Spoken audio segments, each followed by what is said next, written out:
Cause it's scary what they're doing to them, man. I saw some clips.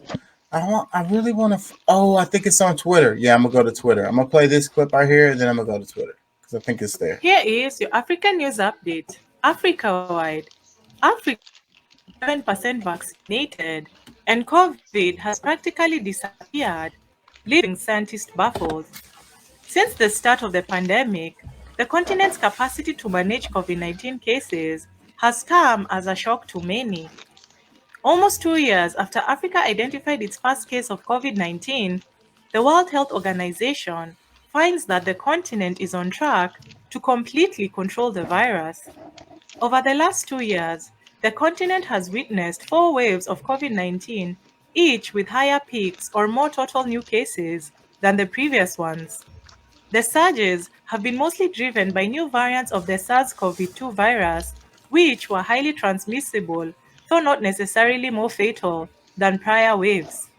Each subsequent wave has triggered a response that has been more effective than the previous, with each surge shorter by 23% on average from the one before.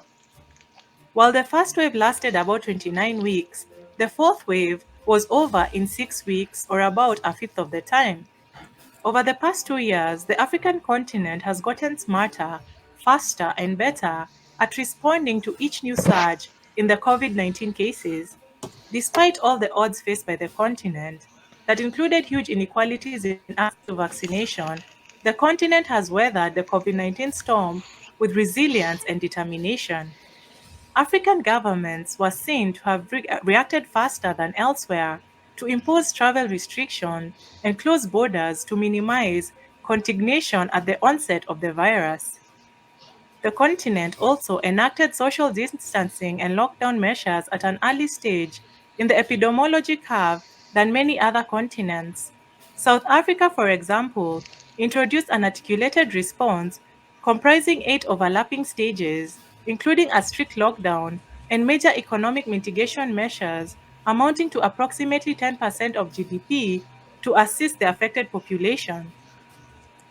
The continent, which has a population of more than 1 billion, has only had 1.5 million cases compared to Europe, Asia, or the Americas.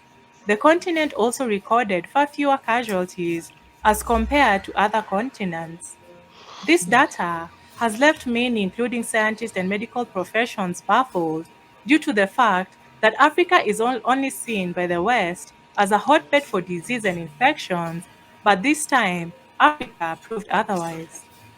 As China is planning to lock down Beijing due to the resurgence of new COVID cases, Africa remains largely unaffected, and many experts are left at a loss of words. Thanks for watching. So it said, let me take it back a little bit. You Yeah, said so scientists sad. baffled. It says scientists baffled by Africa's low COVID with 11% vaccination. So 11% of the people got vaccinated, and In COVID is Africa. like in Africa, and it's basically non-existent. Like they're handling it like they don't really have a COVID problem, and they only had 11% of the people vaccinated. Mhm. And it says scientists are baffled. Well, if y'all baffled, y'all should go over there and freaking study what the hell they're doing and do that shit. Yeah, instead of trying to tell them that, oh, you need to do this and do that and whatever, because that's the approach they usually try to take is like even though that they showing signs of better signs than they have shown with their practices, and still want people to just do what you say. Right. You're like, wait. Can we look and see what Africa is doing? Because they they going through this a lot better than us, man. Yep. Yeah, but they don't. They Africans are backwards and But uncivilized. well, So it's no, just but that's the thing. Like I think a lot of people don't realize. See, like you know, us here in America, like we've really been screwed with a lot of this. You know, them trying to sell us everything. Um, that yep, we're overweight. Like most of us, like the average African is not obese. yep. It's the foods we eat. It's the lifestyle that we live.